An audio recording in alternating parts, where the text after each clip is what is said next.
Steve Leisman is here with the CNBC All-America Economic Survey is out. These guys, Steve, senior economist, we're good to see you with a look at some of the athletes' views. On it's not just athletes. It's not all Americans. The coaches as well. Because those are funny. Those are funny interviews. You got to admit when you go in and ask. I did that once, When you after one of the Super Bowls, we talked to them. You go in and ask them, "What do you think of Jay Powell?" But this is what about quantitative easing? Like you ask them that. They have some good opinions on that. Some of them really do come back and say, "I think they've been way too loose." One of my first monetary policy. We don't have time for this. One of my first investigative stories was talking to football players, NFL players, about how they lose their money, and it was an interesting story about money management and how they decide to buy things and get.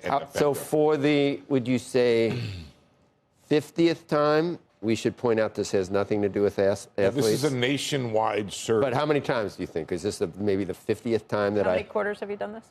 That I've said 2007. that I've used that tired joke. We took a little break during 2009. We only did one survey because of. That's what I would say. How many quarters? But it's a lot of quarters, and I'm not sure the joke is old.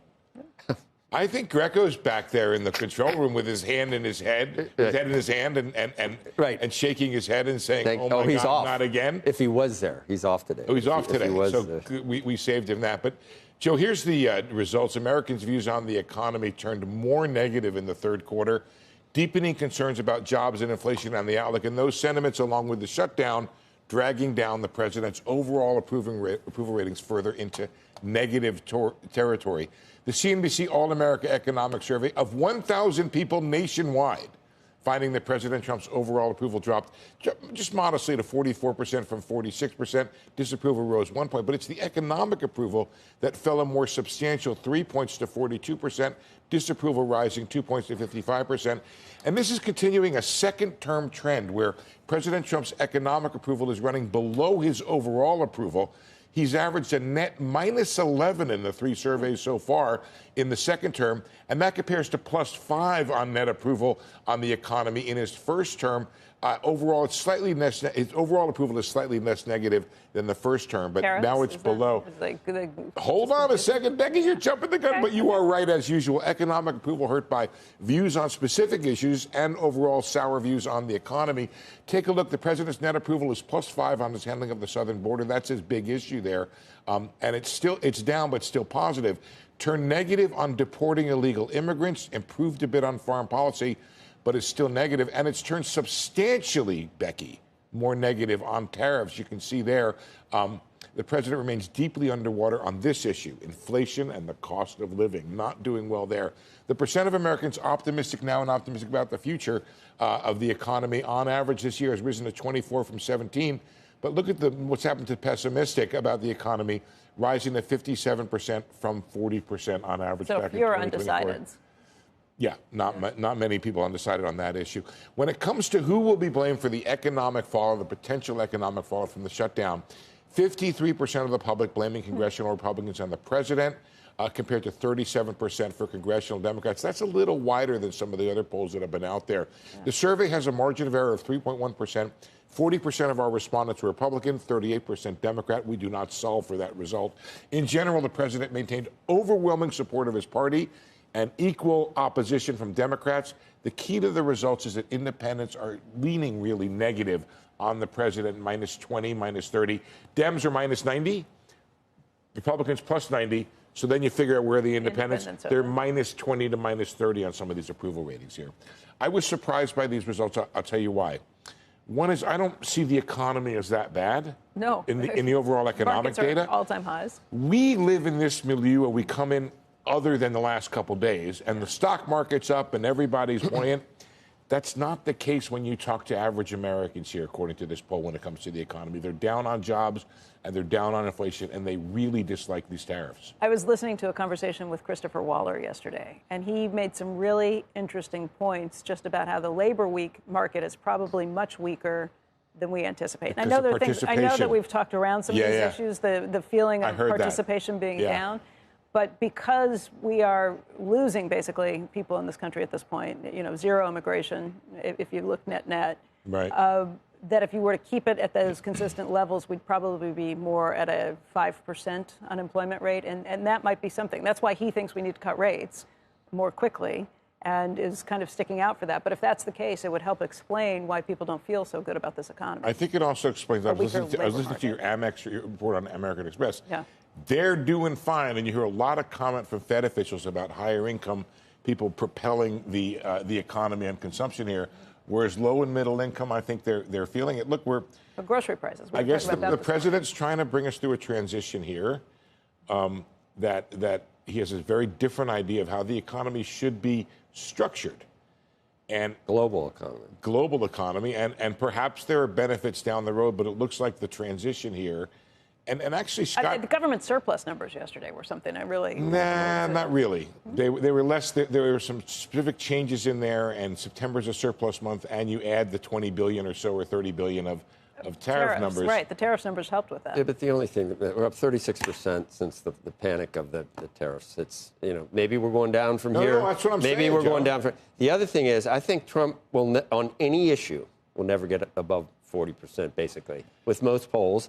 And it goes with the government shutdown. No one in their right mind doesn't realize that a continuing resolution that's being blocked in the Senate by Democrats is Republicans. It's just, if you do, maybe mainstream media, you hear enough of mainstream media. It's party in power. But even that doesn't explain it. It's a 24-page thing that Schumer voted on the first time.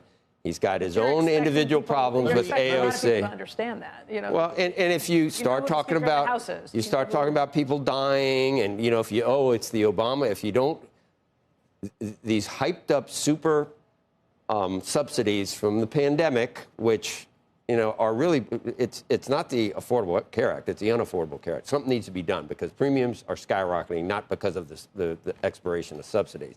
But no one ever went broke. And I won't finish that statement, but you can't figure out what's going on here. I mean, that's a sad poll number. I will say this, that But I will say about polls. You remember the person in Iowa that had to resign after she took that poll? She had Kamala up 3 points, and she lost by 14 And we were within your answer is your poll sucks. No, we only get a poll when we actually when we go to the whole national election. We get a real poll, and we make it. Yeah, November is going to be interesting in Virginia. We'll see Virginia. Well, that's what I wanted to bring the conversation. Virginia, New Jersey. Time we have, but I have to admit, I'm not sure how much these political polls at this juncture matter, and let me explain why. The key to what may or may not happen in Congress is the extent to which congressional Republicans break with the president. There is no... Or Democrats break with Chuck Schumer. That will never happen. Let me leave that to the side for a second. Or Hakeem. That's fair enough. They're the Borg collective. But even while these numbers look like they're going away from the president, and let me just add one addendum here, which is that the Republican pollster pointed out, Joe, that these numbers for the president may not be that bad considering we're in the middle of a shutdown. That's an asterisk worth putting out there. Right. But if I don't see in these polls, because of the popularity of the president within his own party, and the fact that there are so few contested congressional districts, I'm not sure how much it matters at this point that public opinion is moving away from the president when it comes to these issues, because I don't know that there's a lever there. They're playing us out. There was a poll yesterday. Play us out. The previous one, I think it was Fox News, but Cettarelli was down 4 in the most recent poll. That's almost within the margin of error. You had down in Virginia, you had the Spamberg, whatever her name is, unable to disassociate from those comments about killing someone's kids at a debate. So I don't know whether Winsome Sears has a better chance.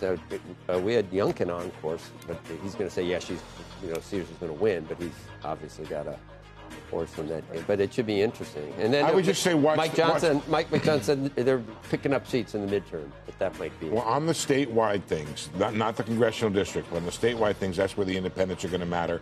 Independents vote economics. It's that simple. The authoritarian mirror. I think the scariest thing about Trump isn't what he did, it's what he proved. He proved how easy it is to break a country when you make people choose between truth and belonging. He proved that if you're loud enough, you can drown out facts. And he proved that millions will follow you not because they believe in you, but because you make them feel seen in their anger. He didn't invent cruelty, he just made it fashionable again. He made people proud of the worst parts of themselves. The insults, the lies, the mocking, it wasn't politics anymore. It was an identity. And when the system tried to stop him, the courts, the press, the voters, he turned their resistance into proof of persecution. That's what makes him dangerous. Not his power, but his ability to convince others they're powerless without him. He showed every aspiring strongman on earth that democracy doesn't need to be destroyed. It just needs to be mocked until it collapses on its own. And when that happens, we won't need another Trump, because we'll already be living in his aftermath. Maybe that's Trump's true legacy. Not his buildings, not his rallies, not his wealth, but the lesson he left behind. That democracy doesn't die in darkness. It dies in daylight, cheered on by people who think they're saving it. The next time the crowd chants for strength over truth or loyalty over law, they won't be cheering for Trump. They'll be cheering for the idea he left behind, that power is its own morality. And that's the danger that lingers.